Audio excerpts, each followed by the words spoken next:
Shalom, and welcome to Parsha Highlights and Insights. This week's Parsha in Israel is Parashat Behaalotecha. I should point out, as I pointed out last time, that Israel is currently one Parasha ahead of Chutz La'aretz, or if you prefer, Chutz La'aretz is one Parasha behind Israel. Eventually, we will all catch up with each other. But for right now, in Israel, we read Parashat Behaalotecha this week. And it's a transitional parasha, showing the transition from the way that Bnei Israel lived in the Midbar, or more accurately, at Har Sinai, and the beginning of the journey towards Eretz Israel and some of the unfortunate things that happened along the way.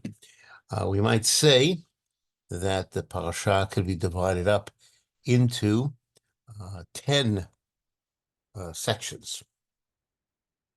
And we'll see how the first sections continue the theme of the beginning of the book of Bamidbar, which is an organized and proper system of Bnei Israel, but then some unfortunate things begin to happen in the second part of the parasha. In the beginning of the parasha, we have some continued instructions with regard to the menorah. The Kohen lights the menorah every day, and we're told that the lights of the menorah have to be turned towards the central lamp. And there's more discussion about the structure of the menorah. And in a sense, this complements what we had in last week's parasha, the different contributions of the different Nesiim, the princes. Well, this is the contribution of the Kohen. Continuing to talk about the Leviim, the Torah tells us about the process of preparing the Leviim for their service. There is a process of purification using the ashes of the red heifer, shaving the body, 2 korbanot, 2 bulls. One is a chatat, sin offering, and one is an olah, burnt offering. Laying of the hands of the Kohen on the Leviim, and even waving each one of the Leviim in order to authorize them. And the Leviim are to serve in place of the firstborn who lost their privilege at the time of the sin of the golden calf. And they serve from the age of 25, or more accurately, from 25 they begin their training, and they serve until the age of 50. But this is, all of this was specifically in the Midbar. But this is the way the tribe of Levi was initiated into the service of the Kohanim. The next part of the parasha talks to us about the special Korban Pesach that was brought in the wilderness. The Korban Pesach was brought, of course, in Egypt on the eve before the Exodus. And the intention was it was going to be observed once they would enter the land. But this one special time, it's a special command to offer it in the wilderness on the 14th day of the first month, the month of Nisan, in the second year. And we find out that there were some men who were not able to bring the Korban Pesach because they were Tameim. They had come in contact with the dead, and they say to Moshe, why should we be excluded? Why should we miss out on this opportunity to join the rest of Am Yisrael in this important moment? And Moshe says, wait, Hashem will teach what is to happen. And it's at this point that we are taught about Pesach Sheni. That is to say, that if someone who is Tamei or a distant journey at the time that the Korban Pesach is supposed to be brought on the 14th day of the month of Nisan. Then they have a second opportunity on the 14th day of the second month, that is to say, the month of Iyar. And when they bring the Korban Pesach, that's 1 month afterwards, they follow all of the same rules that are to be observed with the regular Pesach sacrifice. Of course, if someone is able to bring the Korban Pesach and consciously does not do so, is punished. That person is cut off as the punishment of karet. Next part of the Parsha talks about how Bnei Yisrael were going to travel in the wilderness. We're getting ready for the departure from Har Sinai. The Mishkan is covered by a cloud by day. There's a pillar of fire by night. And the cloud of Hashem shows when they are to travel and where they are to travel. Sometimes they would remain in one particular encampment for a short period of time, for a long period of time, and Bnei Yisrael were to follow those instructions. Hashem tells Moshe, and this is the next part of the Parsha, to fashion 2 trumpets made of silver. These are special for Moshe, and to use those trumpets in order to signal to Bnei Yisrael how to assemble the camp, how to assemble the leaders, various signals produced by the blowing of the trumpets, and also how they are to travel, starting with the east and then the south. The Kohanim are the ones who blow the trumpets. We're also told that when there is a war, the trumpets are sounded in order to remind the people to cry out to Hashem for help. And by the way, this teaches us something beyond just the trumpets themselves, namely the mitzvah of praying to Hashem when Am Yisrael is in danger. And also the trumpets were blown on festive occasions. After this, we come to the next part of the parasha, the beginning of travel. Bnei Yisrael have been at the base of Mount of Har Sinai for about a year, but on the 20th day of the second month, the month that we call Iyar, in the second year, they begin to travel. They travel in an orderly fashion, led by their various leaders.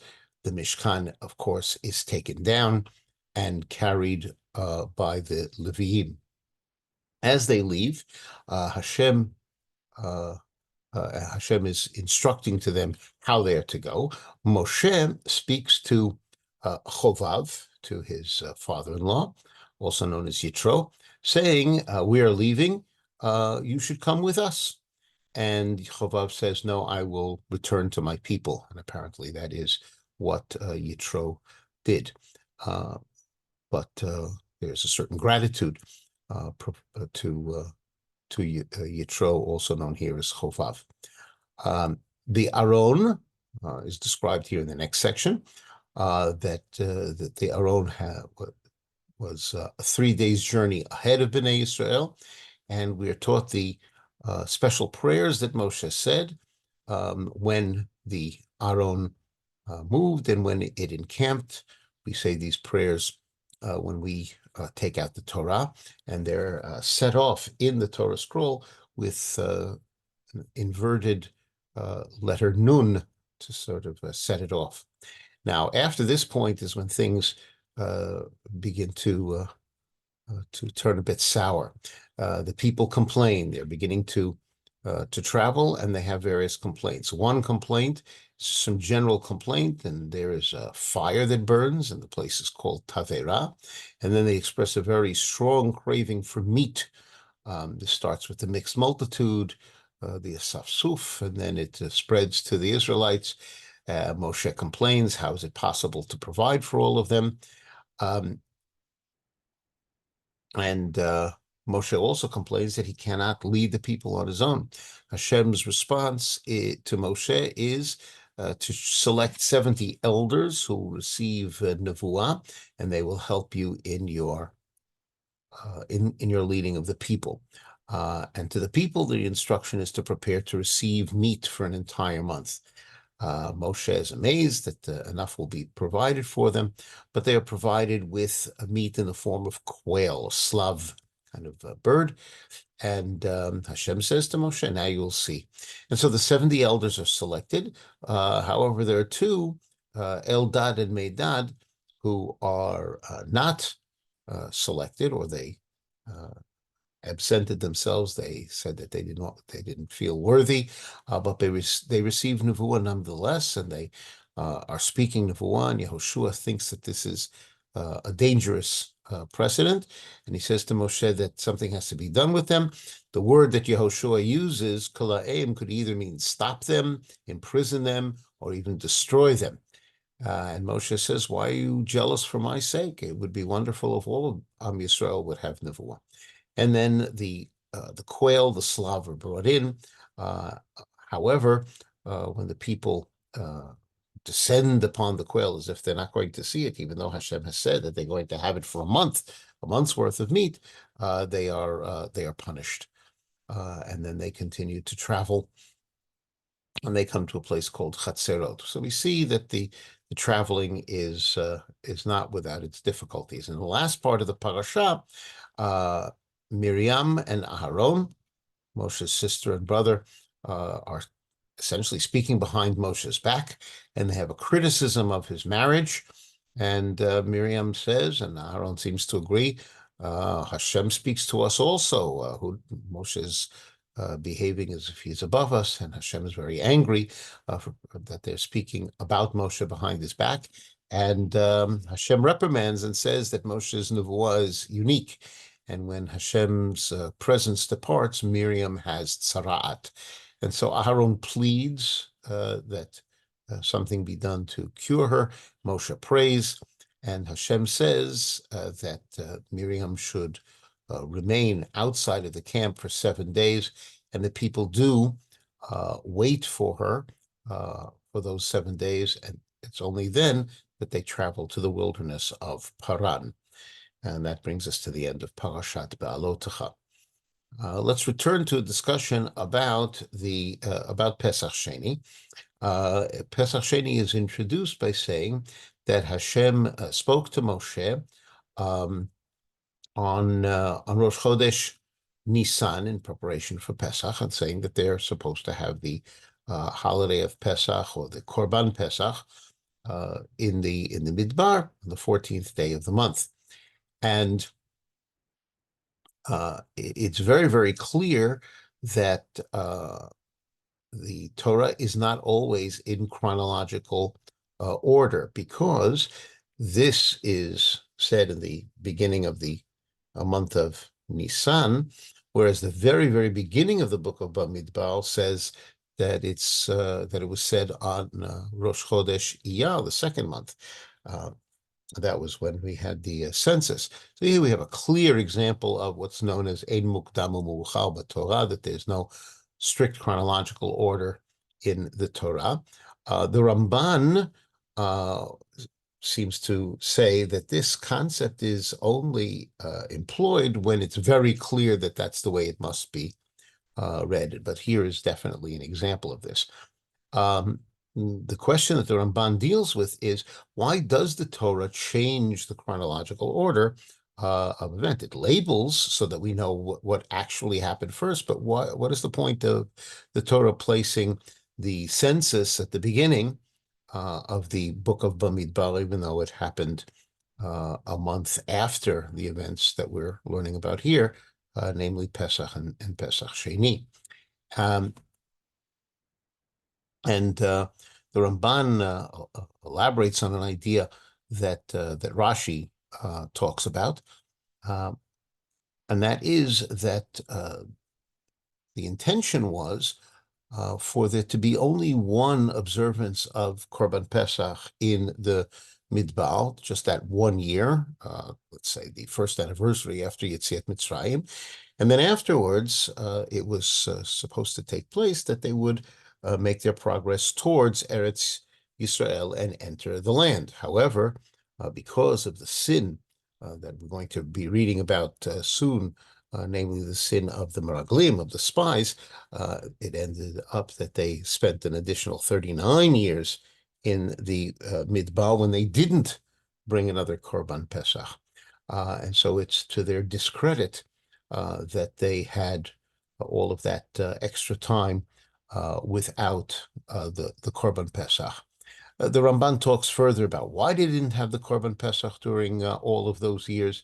It's a detailed Ramban, and I highly recommend reading it through in the outline sheet that has been provided.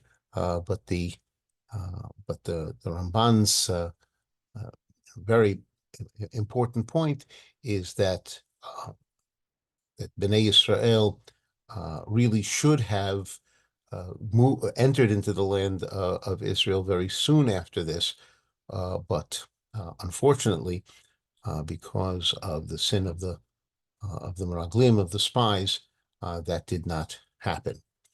But as I said, Behaalotecha is a parasha of transition, and these transitions have their difficulties simply because Bnei Yisrael have to make the great transition from being a people of slaves to becoming a free people in their own land.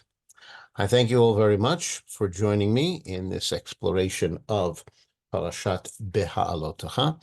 This has been Rabbi Fischer for Parasha Highlights and Insights, saying Shalom.